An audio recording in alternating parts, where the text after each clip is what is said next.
আসসালামু আলাইকুম বন্ধুগণ। আজকে একটা বিষয় নিয়ে তোমাদের মাঝে হাজির হয়েছি। সে বিষয়টি হচ্ছে মসজিদের ইমাম সাহেব এবং মুয়াজ্জিন সাহেব, তাদের বেতন খুবই অল্প পরিমাণ বেতন।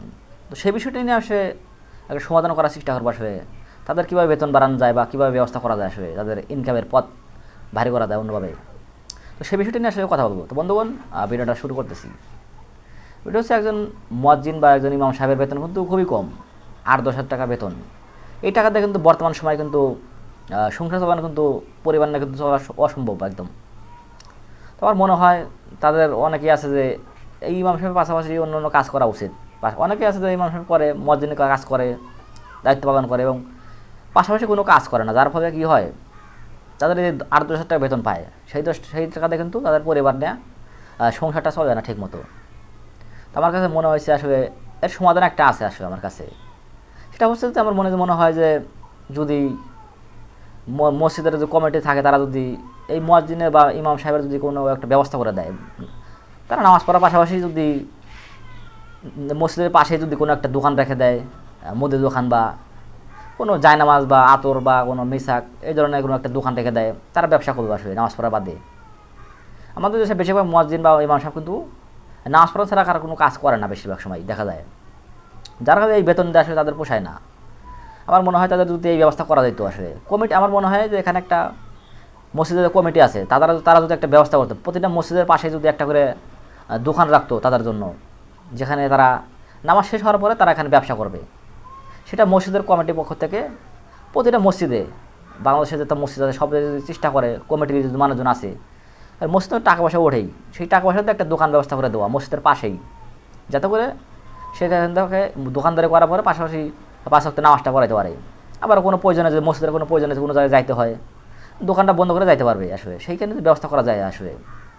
আর যদি সরকারিভাবে হয়, আমার মনে হয় সরকারের বিষয়টা দেখতে পারে, তাদেরকে আসলে এইভাবে দেখা উচিত আসলে। তবে তাদের বেতনটা কম আসবে, তাদের কিন্তু এই সমস্যাটা থাকে না আসলে। কারণ একটা মুয়াজ্জিন বা ইমাম সাহেবের বেতন কিন্তু খুবই নগণ্য আসলে, 7-8 হাজার টাকা বা 10 হাজার টাকা সর্বোচ্চ, খুবই কম হয়ে যায় এই বর্তমান সময়ে। আমরা জানি যে জিনিসপত্রের যে দাম সবসময় ঊর্ধ্বগতিতে থাকে, তাদের কিন্তু এই টাকা দিয়ে আসলে পরিবার না কিন্তু চলা সম্ভব না, ঢাকা শহরে বা যে কোনো জায়গায় কিন্তু সম্ভব না আসলে। আমার মনে হয় এই মসজিদের তো কমিটি লোক আছে, তারা যদি সবাই মিলে একটা ব্যবস্থা নেয় আসলে যে নামাজ পড়াবে এবং পাশাপাশি তারা পাশে একটা দোকান রেখে দেবে, যাদের মুদির দোকান বা কোনো জায়নামাজ বা আতর মাতর সব বিক্রি করবে আসলে, যা আছে এইসব বিষয়ে মিসাক, তো এগুলো বিক্রি করবে আসলে। তারা একজন ইমাম মানুষ, তাদের একটা সম্মানীয় ব্যক্তি আসলে। তা আমার মনে হয় তাদের দোকানে যে বেচানো আরও বেশি হবে সবচেয়ে, কারণ তাদেরকে সবাই বিশ্বাস করে। কিন্তু আমার মনে হয় পাশাপাশি রাখে দেওয়া উচিত একটা তাদের জন্য, কারণ তাদের ইনকাম খুবই কম, তাদের পরিবার না চলতে পারে না। যার ফলে কী হয়েছে, তাদের আমার মনে হয় যে কমিটির পক্ষ থেকে যখন আবার অনেক মুয়াজ্জিন আছে যে ইমাম সাহেব আছে, তারা কিন্তু ওই তাদের যেমন ঢোকে একটা মসজিদে, তাদেরকে কন্ট্যাক্ট করে না যায় আসলে, তারা কিন্তু আর কাজ করতে পারবে না, শুধু নামাজ পড়াতে হবে বা আজান দিতে হবে, আর কোনো কাজ নাই তাদের। কে একজন মুয়াজ্জিন বা একজন ইমাম সাহেব নামাজ পড়ার পরে কি তারা কাজ করতে পারে না? তাদের তো অনেকে কিন্তু আবার আছে ব্যবসা করে আসবে, তারপর অনেক কমিটি কিন্তু সমস্যা করে এই কারণে, কারণ তোমাকে রাখা হয়েছে মসজিদে নামাজ পড়ার জন্য, তুমি কেন ব্যবসা করবে পাশাপাশি, এটা নিয়ে কিন্তু অনেক সমস্যা করে আসবে। এটা কখনোই ঠিক না আসলে। আমার মনে হয় তাকে একটা ব্যবসা করে দেওয়া উচিত। আমার মনে হয় তো মসজিদের কমিটি থেকে একটা ব্যবসা করার ব্যবস্থা করে দেওয়া উচিত, যাতে করে সে ঠিকমতো নামাজটা পড়াইতে পারে এবং ব্যবসাও করতে পারে কন্টিনিউ পাশাপাশি, কারণ তার বেতন কিন্তু খুবই কম।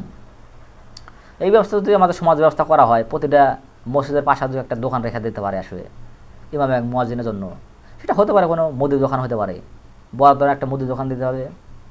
কেউ যদি চাকরি ছেড়ে যায় মসজিদ থেকে ইমাম সাহেব বা সে যাবে গা, দোকান থাকবে, পরবর্তীতে আবার ইমাম সাহেব আসবে, সেও এখানে ব্যবসা করবে, সেখান থেকে একটা লাভের অংশ বাড়াবে, সেই লাভটা কিন্তু তারা নিতে পারবে আসলে। আমার মনে হয় যদি এরকম ব্যবস্থা করে রাখা যায় তো আমাদের মসজিদের পাশে, প্রতিটা মসজিদের এই পাশে যে একটা দোকান আসবে, আমার মনে হয় তারা একটু সচ্ছলভাবে চলতে পারতো আসলে। তো তোমাদের কাছে কী মনে হয়েছে অবশ্যই কমেন্ট করে জানাবে আসলে। আর বর্তমান সময়ে এই বেতনে আসলে একজন মুয়াজ্জিন বা একজন ইমাম সাহেব চলা সম্ভব না আসলে, কারণ বেতনটা খুবই নগণ্য হয়ে যাচ্ছে, খুবই কম হয়ে যাচ্ছে। তোমরা অবশ্যই কমেন্ট করে জানাবে। তো আজকের ভিডিও এখানে শেষ করতে দেখাবো অন্য কোনো ভিডিওতে।